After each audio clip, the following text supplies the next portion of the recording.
This is an attempt at a quick overview of the game of Vittoria by Vance von Borries, which came in the May 1992 edition, number 151 of the Strategy and Tactics magazine.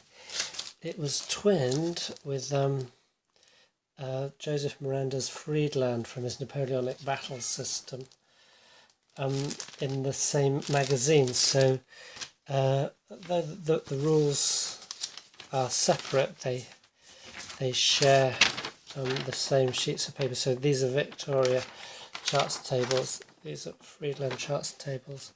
Victoria also has another set there, which there's some movement exams, line of sight, etc. Bombardment results table, combat results table, terrain effects chart.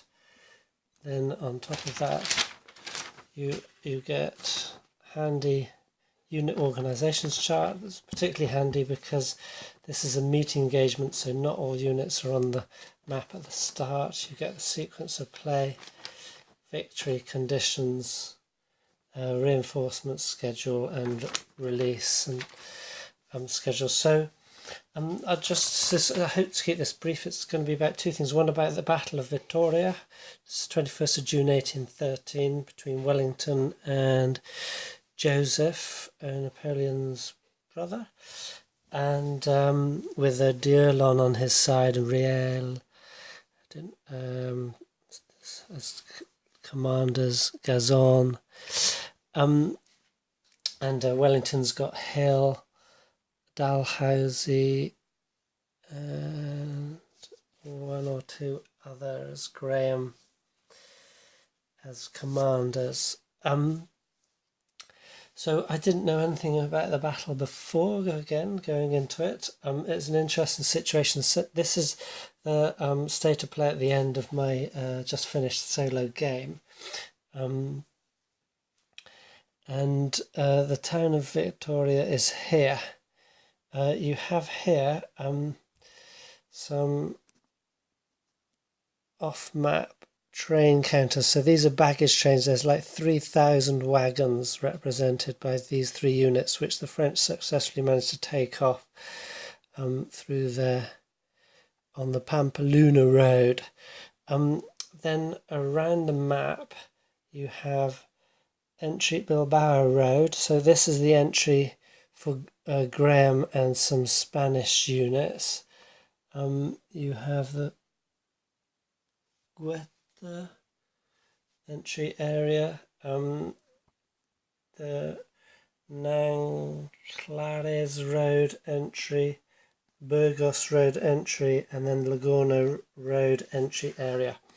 So the game starts with the French kind of scattered over this portion, unactivated. I think there's one or two units activated at the beginning here, and then you have kind of like an advance, not exactly such an advanced guard. I don't think it was quite that organised, but an advanced force of the Allied units. So you have Portuguese, Spanish, and British coming on here. And then, according to the reinforcement schedule, the Allied player chooses where Wellington comes on. So on turn 4, he could come on here or here. And then you have some units which will come on here. Those ones which will come on here on turns. On game turn 4 again. Game turn 4 you get some on here. Game turn 1 you get some more coming on down here, and then there's two Spanish units which come on game turn 12. The game goes to 16 game turns, and some ones that you have a chance of bringing on any of these roads, and you choose before the game starts. They come on turn 5, 6 or 7 along there. As I played solo, it actually includes a solo option which just randomizes that entrance. And then the French, each turn in their unit organisation chart.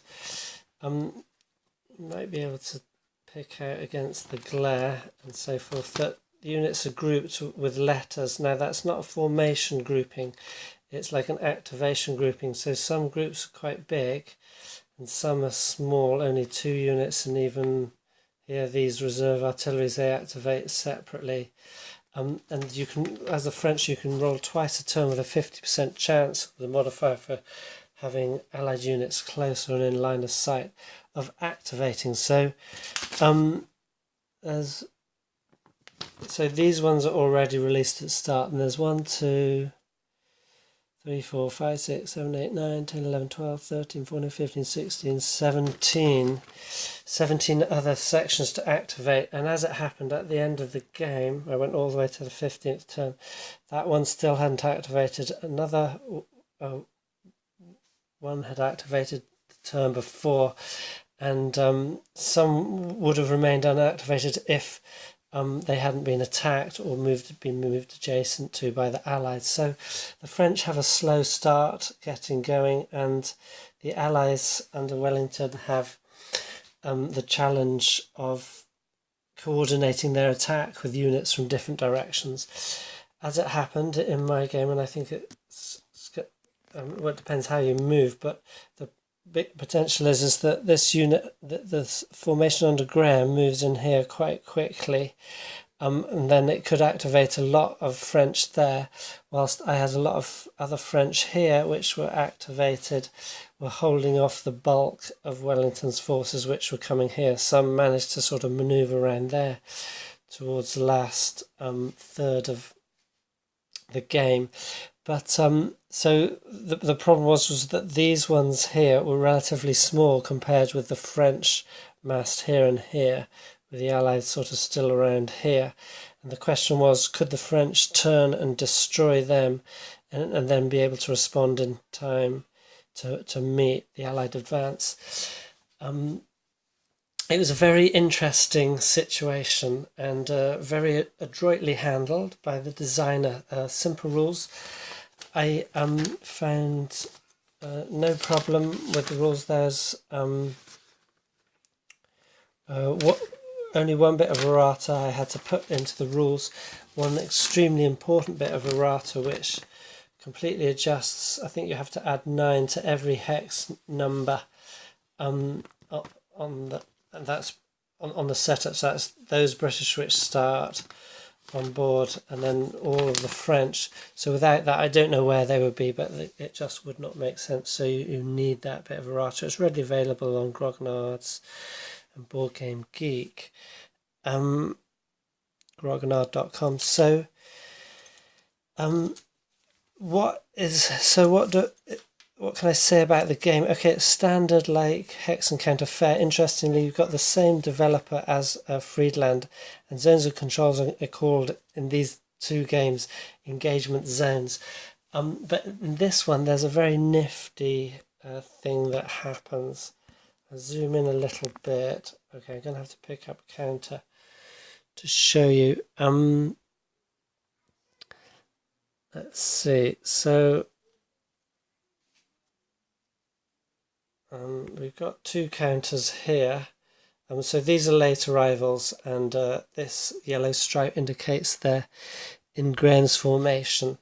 So there's no real sort of command control issues, like units and formations can move wherever they like, but your commander can add to your morale rating and to which is useful in combat, and can rally you, or the army commander can do that to anyone, and the other commanders can't. So if you're away from your commander, you don't get those benefits. But anyway, you can probably just make out here, this is yellow, this is white, sorry, the central symbol, and this one's grey, and what that denotes is that the greys ones can ignore the stickiness of engagement zones. So these have to stop when you enter someone's engagement zone or zone of control. These ones can keep moving, and that is particularly what makes this game really nifty, in that particularly you've got artillery, cavalry and horse artillery, which are those slippy fellows with the grey highlights. The leaders are all the same, and then some infantry, are they divisions? I think they're brigades, can slip by, but only some. So a big part of it is managing your forces in moving past the enemy. Now, I think it indicates that the terrain's quite rough, and some units were very well disciplined, and so able to slip past an enemy, move around into sort of flanking positions, and or sort of surprise them in ways that other units were not able to. There's also variable movement rates. So, for example, cavalry have 6, some have 5, so they're a bit slower. Infantry have 4 generally, some have 3, so they're a bit slower. So there's that bit of variability there depending on the quality of the troops. And all the artillery have a movement rate of 3. Interestingly, on roads you have double movement rate, but only if you stay on the road all the time. And there's no problem moving on a road into combat. So the roads become very important. You get a benefit, defensive benefit, for holding the towns as well. So they also become very important. So I found it was a very fluid game. You got these kind of hills here, and then dotted around, a lot of the board is covered in these slopes. There's lots of defensive opportunities. The French mounted an initial defence sort of here. They started to be flanked. They retreated back to here and to here. So they were able to do quite an effective fighting withdrawal. And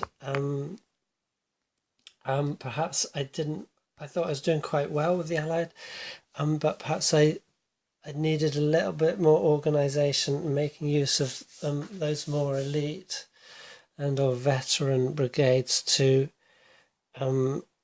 either capture or just eliminate enemy units, or get past them into Vittoria. So the game is won on strength points losses, baggage trains exited or captured, and having control of the Vittoria hex. So in this game, you see the end of play. I guess it's sundown, and the French have managed to exit all their baggage. They've got their exit open. That circle has not been closed. The Allies do not have enough strength for that, and they hold Vittoria. So they get 10 victory points for Vittoria, 15. So that's 5 for each of their trains exited, and then you compare the combat strengths of the two forces. So I've got all the losses down there around the turn track, and that was 75 strength points lost on the French side versus 42 on the Allied. And also I opted for the French to have an extra baggage train and one more unit, which gives the Allied 2 victory points. But that basically evened out into 20 victory points for the Allied, which gave them, just pipped them into a minor victory. And 19 victory points, it would have been a French marginal victory. So I really consider it a draw, seeing the game state that the French have that open as well. And so it's a very satisfying battle, and the system just plays sort of very smoothly and neatly. The combat results table is quite nice. It's not just bog standard in that there's quite a range of results from attack or retreat to defender to DEDR. So defender eliminates 1 unit, then disrupts 1 unit, and retreats all surviving units 1 hex. You can potentially have 4 units, 3 units in a hex and a leader. So that's 2 units, artillery, cavalry or infantry, plus an extra artillery unit. Trouble is, artillery units cannot retreat, so lots of losses were formed that way, and units being forced to retreat and the artillery not being able to go with them. not being horse artillery, that is. Then you have artillery, interesting, because the first phase of each turn is bombardment. So the artillery can bombard up to 3 hexes, or 1 or 2 hexes. At 3 they're at half power, and the bombardment can only disrupt an enemy unit. It will not eliminate it, but disruption brings you down to lesser movement rate, at least half strength, and it lowers your morale. So it's very helpful, and that was a great bit of the game, was setting up your attacks. So bringing your, essentially, I had sort of those 3 forces, those Graham's, Dalhouses, Graham's Hills really, and Wellingtons. There's also Dalhouses, but they were smaller and they kind of supplemented the others. So I had Wellington coming around here, Hill coming around here, and Graham coming in here, and they each have a bit of artillery, infantry and cavalry, and it was trying to cause a disruption on an enemy stack, then sending in your cavalry to their rear and pushing up your infantry to the front and trying to get at least a retreat result. So, and obviously the French doing the same. And the interesting thing being is that artillery, for example, this French one here, on bombardment they have strength of 3, but on defence they have strength of 5. So that is, artillery are tough when you're attacking them.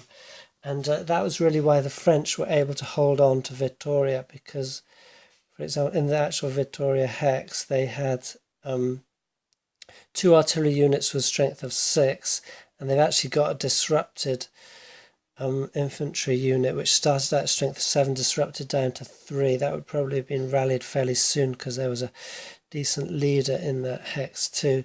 But anyway, so at full strength, that was 12, that was 19. I had up to like 24 SP in a hex. And when you've got attacking probably maximum in a hex, 7, 13, 14, 15, 16 at most. And then, you know, when you, it's the, sorry about not being in focus. It's the usual fare that if you're adjacent, you have to attack, and you have to attack all adjacent units. So with the French massing like this, there were lots of soak-off attacks.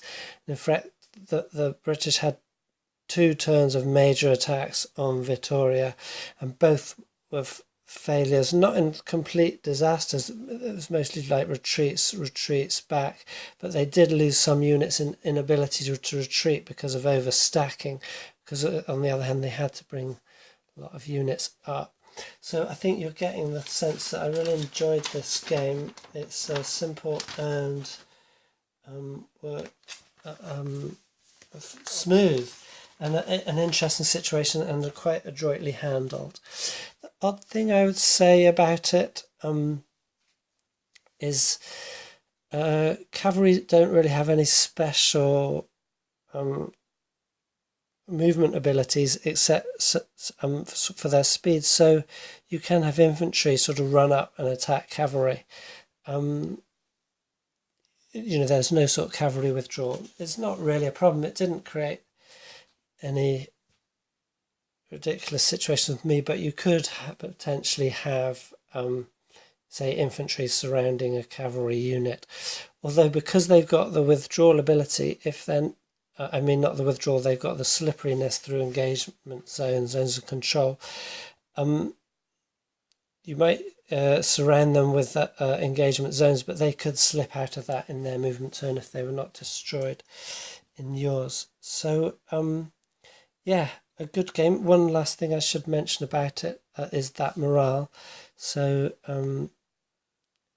it's another little twist, and it works quite simply. So that's the strength, movement, that's just ID, and then here is the morale number, so that's 5. I think we went all the way down to 3 morale on some units, 2 on disruption, and the point is that you average out, find the median of the morale of the units attacking versus defending.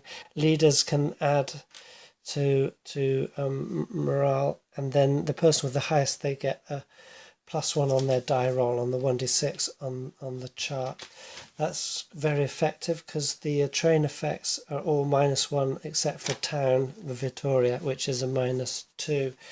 So that morale makes a big difference. Again, it's very nice, just a small thing, but that gives you that little distinction between a big body of troops but with a low morale. He's fine against another body of troops with low morale, but not so against a troop with better morale.